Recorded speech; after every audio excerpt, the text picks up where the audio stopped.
mic for the first two, and then we'll pass it around. Bear with us 1 second, Vinny. Okay. You're on that side. Good, I think everyone's settled. Far away, Vinny. Jürgen, obviously you're still in control of the group, still in control of your own destiny, so how do you feel about how things went overall tonight?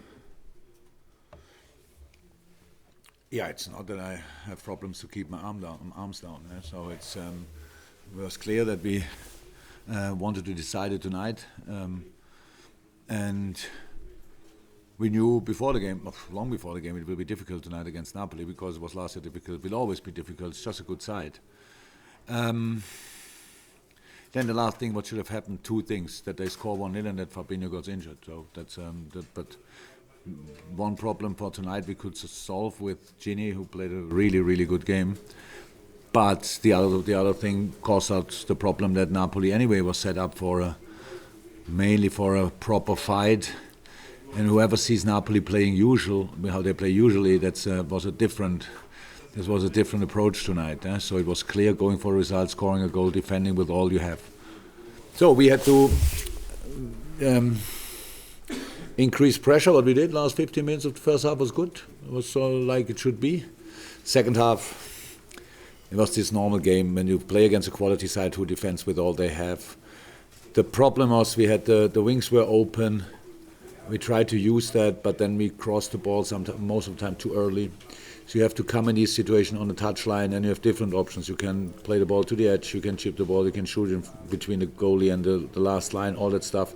But we crossed the balls then too early most of the time. That's why the goalie catched so many balls. And but we scored our goal, really nice one, and tried to chase the game again. So or continue to chase the game, and that's it. Didn't work out for us tonight, but that's how football is, and we cannot. You don't get always the results you want. Yeah, that's it. One more, Vinny. You mentioned Fabinho. How concerned are you about it? How bad does it look? Were you thinking ligament damage in the ankle, or? No, I don't know. He has pain, so that's not good. So, and he couldn't obviously continue, and he's a really hard one. Couldn't continue, so. Yeah, I don't want to say that what I expect, because I hope in a moment that it's not that serious. But we know more. Maybe tomorrow, maybe the day after tomorrow. We'll see. Okay, next two questions at the back of the room from our visitors. The guy in the grey polo shirt, and then the and then the gentleman on the back row. Buonasera, mister. Questo Napoli è diventato una bestia nera per lei. Nelle ultime volte che l'ha affrontato, insomma, è andata sempre male. Al di là di questo, però, lei si aspettava una squadra così stasera o si aspettava un Napoli diverso? E poi a questo punto la situazione di classifica lei come la vede?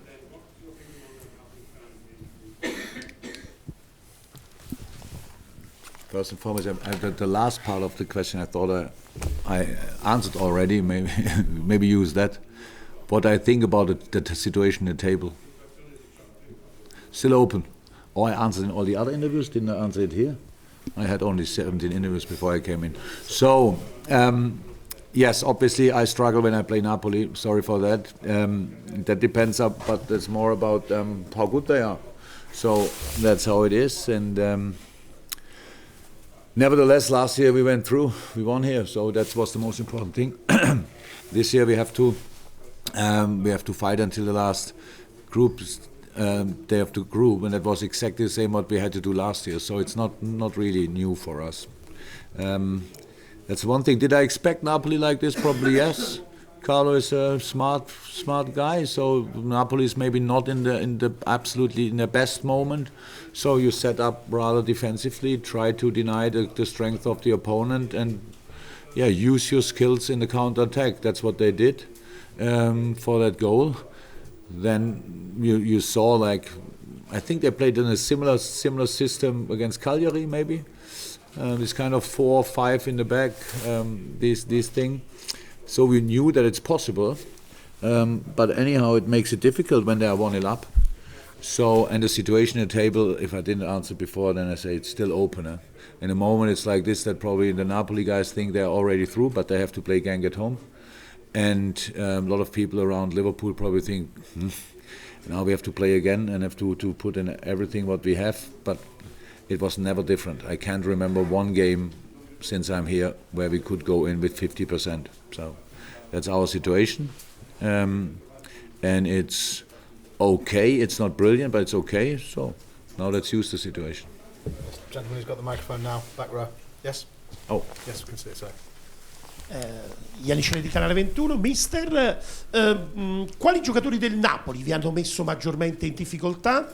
Seconda domanda, fosse stato un incontro di box, stasera ai punti chi avrebbe vinto, Jürgen Klopp o Carlo Ancelotti?